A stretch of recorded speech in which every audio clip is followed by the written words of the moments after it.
Hi, I'm Anne Pollard, and this is the reading of my book, Cleo's Fabulous Adventures, The Realm of the Woods. Chapter 15, Michael the Mongoose. Cleo was feeling pretty good about herself as she and Bacchus turned back to once more follow the opening path before them. Bacchus was so pleased about Cleo's continued growth and said, "Cleo, we have a very special place to go now. Shall we move on?" Cleo nodded. From the thorn forest, the path opened into a wide field. It was so quiet and peaceful, and Cleo did not see any wildlife at all. That seems strange, she thought. Sometimes it's nice to just be still and have a little quiet, said Bacchus. Cleo laughed to herself as she remembered that Bacchus seemed to read her mind. They moved through the field in quiet strength. The path then emerged into an open forest. It was light, and though there were trees, they were spread apart to reveal an openness and allowed the sun to shine through. They began to hear lovely sounds of birds singing in the trees and the chatter of animals that were just out of sight. It was cooler than the thorn forest, but it was not cold. As they went deeper into this new forest, they began to hear a very high-pitched, squeaky noise. It was not a sound that Cleo could recognize. It was everywhere around them. There were short grunts interspersed with squeaks. What could this be coming from, thought Cleo. Bacchus turned with a small chuckle to see a mongoose heading towards them. He was small, but quite fast as he approached. Cleo had never seen a mongoose before. She didn't know quite what to make of this creature, and she could not even be sure what it was. Bacchus turned to Cleo with a smile and said, "It's a mongoose, Cleo." "Oh!" she exclaimed. The mongoose approached them. He stopped when he was just a few feet from them and sat up on his back legs as he held his paws up to his chest. He was not very big, and they both had to look down to see him. He had short legs and a pointed nose. His ears were small but furry, and he had a long furry tail. He was the most unusual color, almost blue. His fur was mixed with gray and blue shades, and he glowed as he stood in front of them. It was really quite astounding. Bacchus made a very deep bow to the mongoose, a reverent pose. He arose and with a soft voice said, "Hello, Michael. It is my great honor to see you again. I am humbled and grateful for your time." Michael smiled and greeted Bacchus with a short grunt. "Bacchus, I am the honored one. To be part of Cleo's journey is truly a fabulous thing." Bacchus nodded and turned to Cleo. "Cleo, this is Michael." Cleo made a slight bow and said, "Hello, Michael. It's good to meet you." Bacchus continued, "Cleo, we are halfway through our journey, and it's time for you to meet one of your most important guides. Michael is very special in our world, and soon you will understand why." Cleo felt a sense of awe and humility at hearing Bacchus's words. "Bacchus, thank you for that introduction," said Michael. As he spoke, his blue glow seemed to get stronger. "You know that I am always here to serve, however I can." Michael turned to Cleo and had a big grin on his little face. "Cleo," he said, "you were just with Lakshmi, right?" "Yes," said Cleo. "She's a great teacher. We spoke about courage and vision and making things happen in a good way." "Yes, she is a great teacher and a great mother. She does a good job of protecting her cubs," said Michael. "And they're so cute," laughed Cleo. "Well, did you know that she and I have a lot in common?" asked Michael. Cleo looked a bit surprised. "No, I didn't know that," she said. And as she said that, she wondered about what these two very different animals could have in common with each other. They were so different in every way. Bacchus had a small chuckle at hearing what Cleo was thinking. Michael continued, "We are both known for our great courage and bravery. and when we need to defend ourselves, we do so with absolute courage. We may be very different in size and shape, but sometimes what you can't see is even more important than what you can see. In both of our cases, though, we defend with courage, honesty, and openness. But because of my size and form, I am super fast. Did you know that I can outjump and outmaneuver a king cobra snake? They are the ones that are poisonous, you know. Cleo's captivated by what Michael was saying. She had no idea that such a small creature could or would stand up to a king cobra. "Oh my gosh," shouted Cleo. "Ooh, I hate snakes anyway. Why would you even want to be around one?" Michael laughed and chattered. "They taste good." But that's not really the point. The point is that we know our strengths and have the courage to use them. And that's what you're learning, Cleo. First, that you have strength and power that you never knew you had, and that you can use that power anytime you need or want to draw on it. But the other thing is that we use our intuition and our guides to help us and protect us. It's not something you can see on the outside. For example, did you know that I am immune to the venom of the king cobra? Something that can kill you in 30 minutes has no effect on me.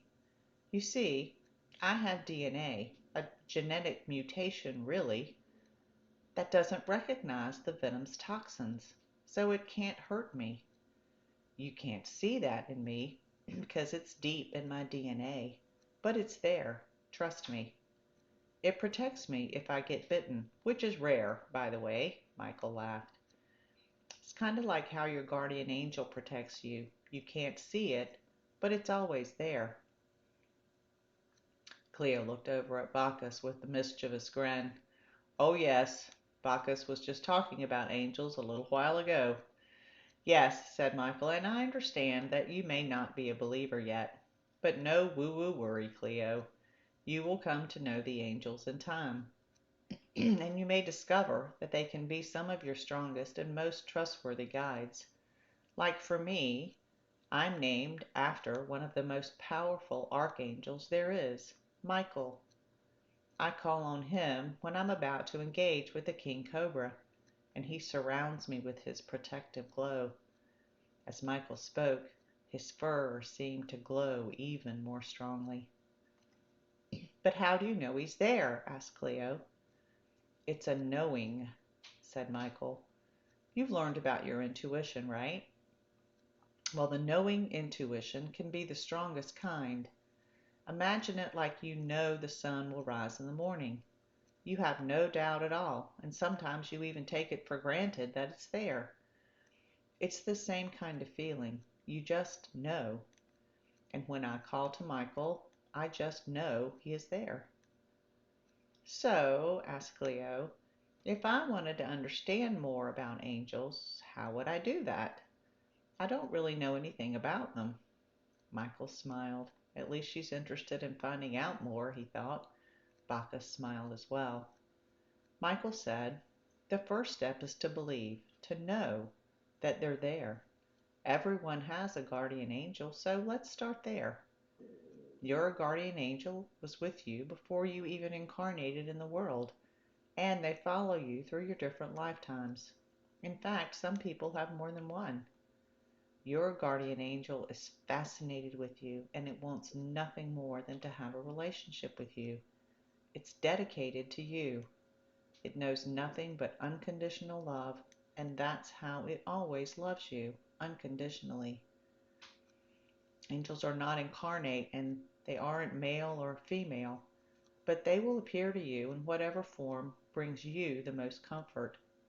They will always speak in your language, so you know they're authentic when they send you messages.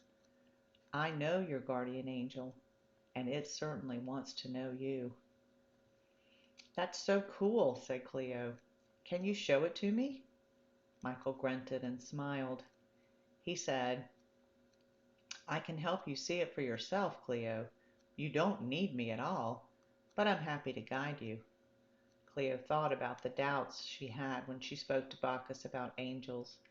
Then she thought about all of the lessons she'd been given, the strength that she now recognized as hers, and the amazing world that had unfolded before her eyes. She laughed to herself and thought, how can I not do this? I believe everything else. Bacchus lowered his head slightly so Cleo would not see him smile. Okay, Michael, said Cleo, I would be honored if you could show me how to see my guardian angel. Michael jumped up and did a small flip of his body and then settled back down again. He laughed and said, sorry, I needed to get my energy flowing just a bit. Okay, Cleo, let's begin. You know how to start your meditation practice. It's the same thing. Take your deep breaths and relax your body. Let go of your thinking thoughts and just be still.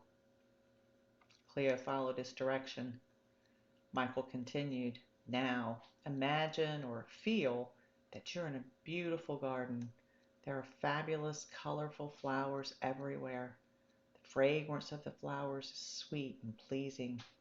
Stay in the garden for a while and just enjoy it. Feel how happy it makes you. Feel the gratitude you have to be in such a beautiful place. Cleo thought about the garden and the colors and the smells. She felt very happy and peaceful. Now, continued Michael, we will ask your guardian angel to come. Know that it is there with you in the garden. Ask the angel to reveal itself to you. Say that you're so happy and grateful that your angel has come to meet you and spend time with you. Feel it as if you already met your angel. Open and allow that unconditional love to fill your heart chakra with angelic glow. Michael then stayed very quiet while Cleo meditated. In her mind, she could see the garden, but just barely. She could really smell the flowers, though, and she could really feel the peace in her heart.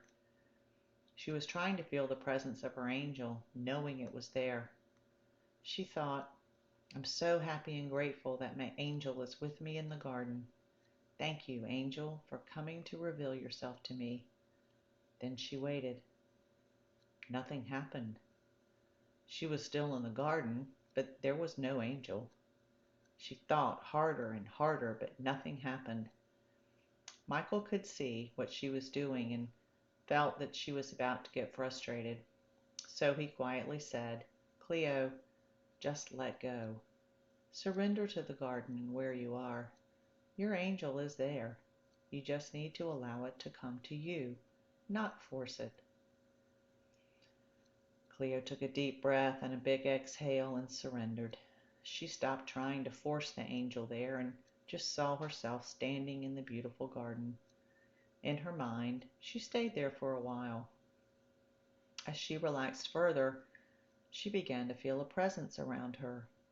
It was something she had never felt before in quite that way. Michael continued to lead her further.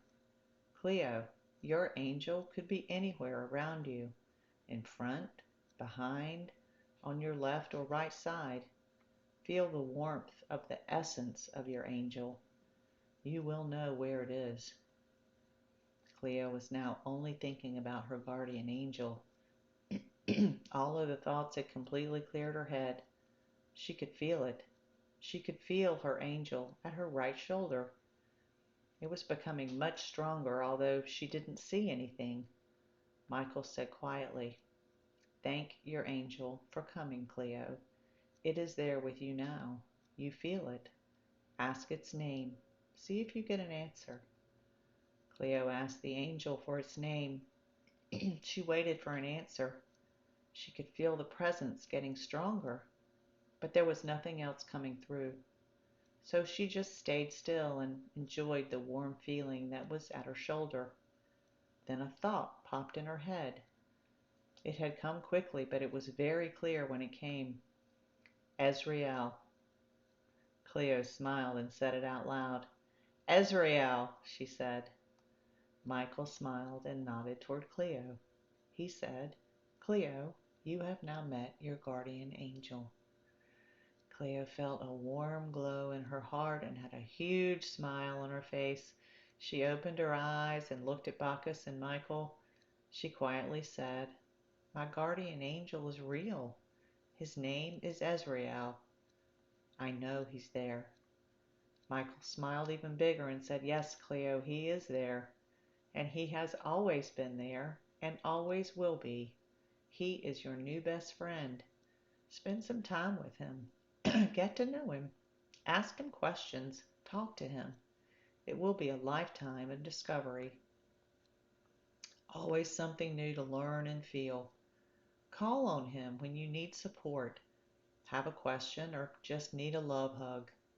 Cleo felt so elated. Her heart was about to burst. It was so full.